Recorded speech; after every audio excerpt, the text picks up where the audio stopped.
What's up, rock.com? It's Martini Beerman, and I'm at the Gibson Amphitheater for LA 101. One of the awesome parts of my job is the fact that I get to take you guys backstage with me, all access, to check out bands like awesome Canadian rockers Tokyo Police Club. So what are we waiting for? Let's go.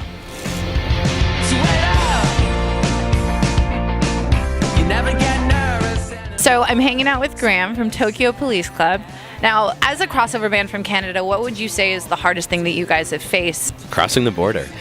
There's no end to the hassle and headaches and paperwork and bureaucracy of doing that.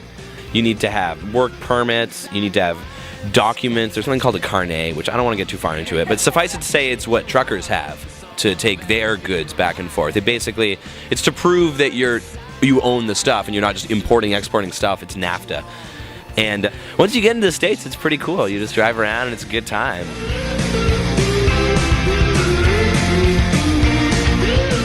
Who are you most looking forward to seeing perform? Delta Spirit. We toured with Delta Spirit. Our second ever tour of the States was we opened for Cold War Kids, and then Delta Spirit was on the tour as well.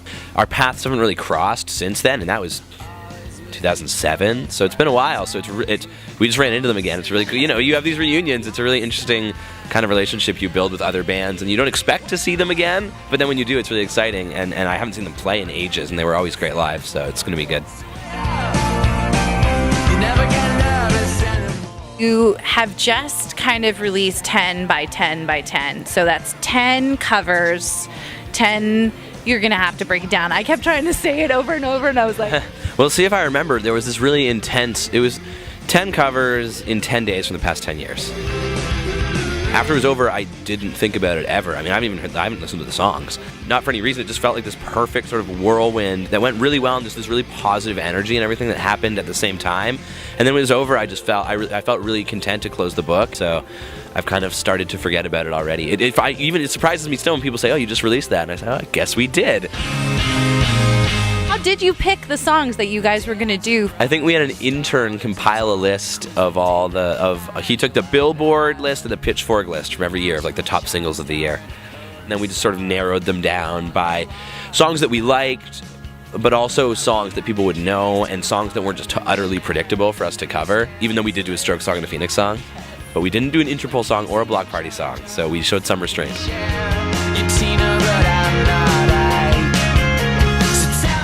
I'd like to ask you, like, what the craziest thing is a fan's done for you before that you can think of.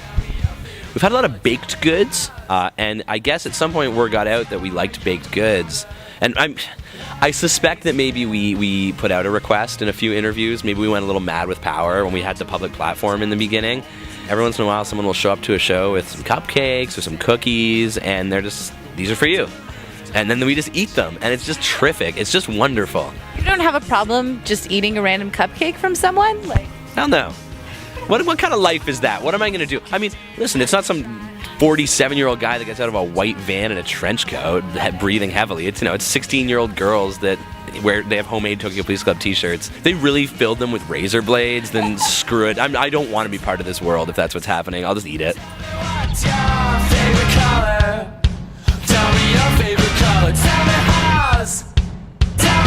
What would you say for yourself if you hadn't picked up, music as your career? Where do you see yourself today? What would you be doing? I never seriously considered any other vocations. Now, since I've started doing music, I've fallen into some other stuff that if the band ended, I would do, but I don't know that I would have ever gone that way had I not had the band to gateway me into it. I think part of being successful in a band is being crazy enough not to give up. And I think you just have to be bent enough to think, well, no, I'm the guy that can actually do this. I'm the one that's going to be the exception to the rule. And that belief enables you to sort of blindly bluster through the times that would maybe make someone who is a little more sane just throw it all up. Hey, I'm Graham from Tokyo Police Club, and you are watching rock.com.